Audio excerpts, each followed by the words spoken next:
And first up is Cassandra Martineau, who is the candidate in the 2nd Congressional District.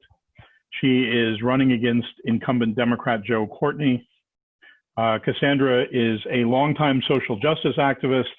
She's an executive officer in the Willimantic NAACP and a founder of the Willimantic Rainbow Connection, which is an LGBTQ+ group. Cass currently serves on Windham's Zoning Board of Appeals, and she brings 15 years of public school experience to her political run. Cass says that, like all Green candidates, she only accepts campaign contributions from real people, not from special interest groups, and that we need to stop begging for relief for working families and underrepresented populations while ignoring the obscenity of corporate welfare. Cass plays a leadership role in the movement for police accountability in Windham Willimantic, and it is my considerable pleasure to introduce her, Green Party candidate for Connecticut's 2nd Congressional District. Good evening, Cass. Good evening, Peter, and everyone else in the Green Party. Thank you so much for the time. Like Angela, I think I'm, focusing on those issues that are very popular among the public, but which, quote unquote, neither party is really addressing. Green New Deal is essential, and to that, climate change and climate catastrophe is real. Scientists are telling us, we've got an ever shrinking and very narrow window within which to deal with that. Our current president and contested candidate from the Democrat are both against the Green New Deal. I'm for it, and I'm for reducing greenhouse gases as much as we can. I also want to emphasize that I would love to bring that down to local benefits and local control, modeling after, I believe it's Norwich that has its own power from, I believe theirs is water. I think this, the solution should be unique to each community, that the federal government should have a role in redirecting funds to help make sure that the manufacture of, solar panels and wind turbines and anything else that we have going is done here in the United States, as opposed to importing, I think, most of it from Germany and China right now. This is a way we can create jobs by producing it locally. It helps lower the energy costs on it by bringing it to local control. That builds up resiliency in communities. And as climate change continues to, really wreak havoc on so much of it, building that immediate, community strength and community resiliency, I feel, is going to be key and essential to, basically our long-term survival. Producing energy more locally and controlling it locally also cuts down. One of the big problems in energy is distribution. The more that we can produce these locally within towns and communities, the more that eases up on our transmission issues. I think there's a lot we can do to really reduce the carbon drastically, output, get away from, fracking is going to kill us. It's doing it already. The scientists have gone from saying, let's slow this down to move away from the coastline. So, I think it's well past time to really take this on as like a WPA, emergency. The whole country comes together and rises up to solve this problem, so we don't die. Every time I study into climate catastrophe, I come away with a feeling that no matter how bad anyone thinks it is, it's probably worse. Most people on both sides of the aisle really want something done about this. Neither party, both are, beholden to big oil and big corporations, and so are absolutely blinded to seeing the issues and the problems they have. It's not a purity test in my mind. This is something that's, critical for quality of life and for living itself. And I believe that's something a lot of people here support, but the political leadership is quite lacking. Another is healthcare. The time for healthcare could have been, 20 years ago when 68% of bankruptcies were due to medical debt, as they still are. It could have been 10 years ago when they were raising insulin and epinephrine and other things to outrageous prices, just to, basically leveraging our lives for profit. The fact that it's still not even being discussed, it's being fought against by both parties during a pandemic, is absolutely appalling and inexcusable. Something like 75% of Democrats want this, 49% of Republicans want it. We all freaking want it, and yet nobody's listening. People are dying because they don't have adequate health care and access. Every country in the world has done this. You all know that, I think. It's absurd to me that we are not moving to single payer. And the only answer, of course, is that both our parties are so awash in corporate money and insurance and pharmaceuticals and et cetera, that, they serve their real consistency, which is their donors, not the voters.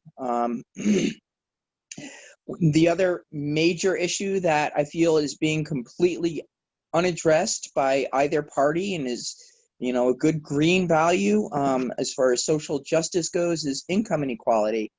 There's tons of people, scraping together a living on, a couple of part-time jobs or, a couple of full-time jobs if they have to. It's just ridiculous that people working should not have, a livable wage. I support at least $15 minimum wage. It probably should be closer to 20 here in Connecticut, tied in with increments, to account for inflation so that we don't have to renew this or not every couple of years and keep raising it, or not that it's automatically raised based on cost of living.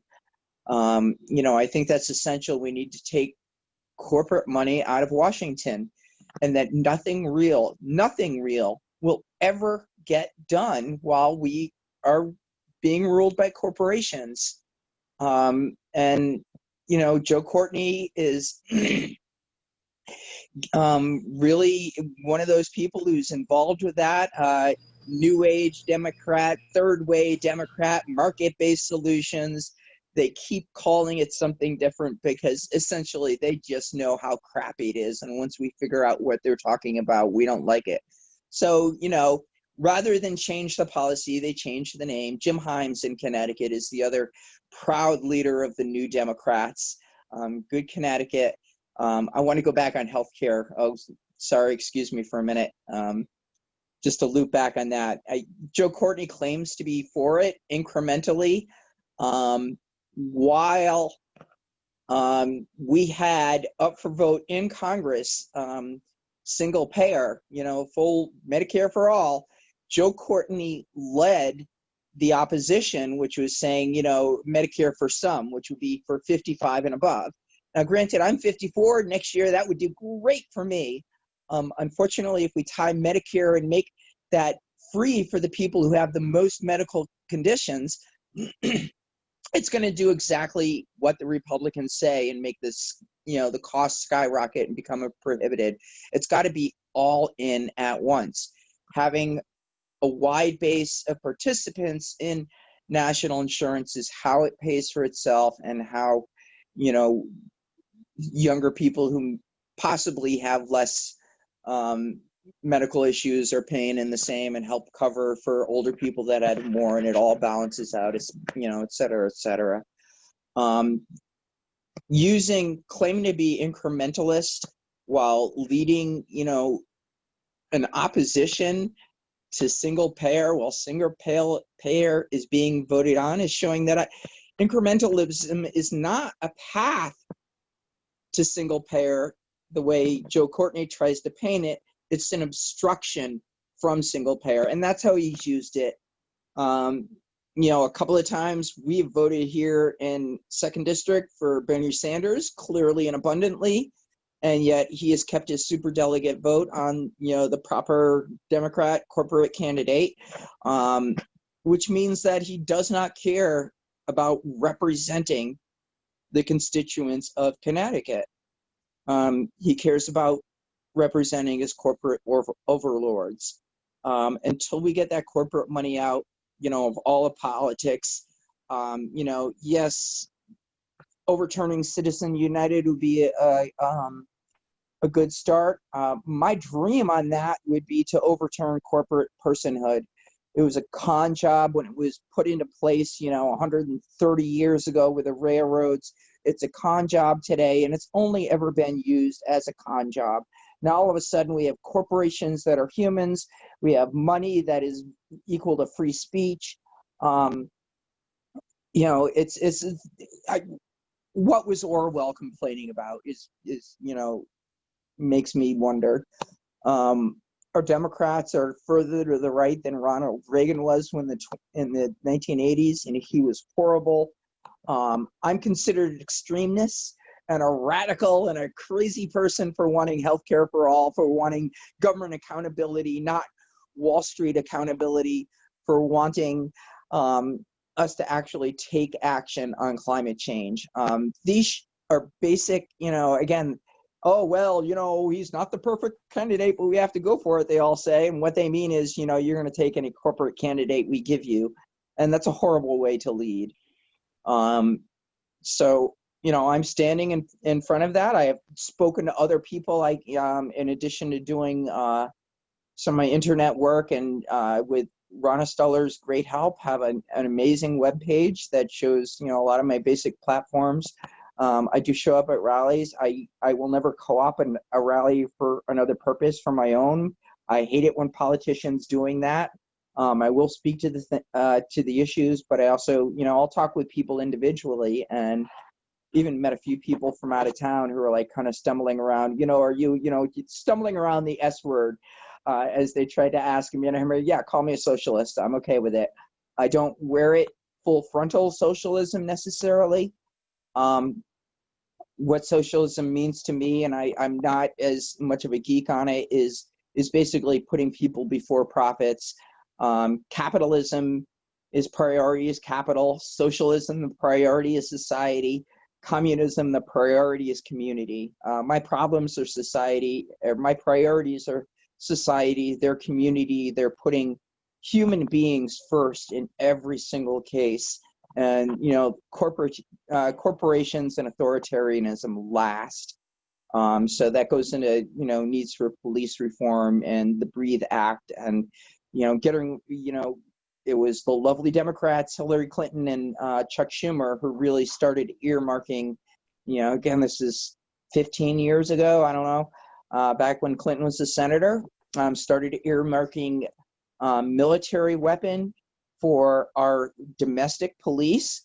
That was a horrible, horrible authoritarian move. Democrats have been laying the groundwork for Republican fascism, which is what we've got going on today. Cass, I'm just gonna jump in here. We hadn't had any specific questions posed to you, so we just left it open for you to continue to explain your positions. But I do have to cut you off here because we've got to move on to Justin. All right. Thank you very much for your time. Thank you, Cass. Have a good evening. I'm going to go to chat. I saw a couple of questions pop up. I will answer back in chat. So Justin. Excellent. Very good.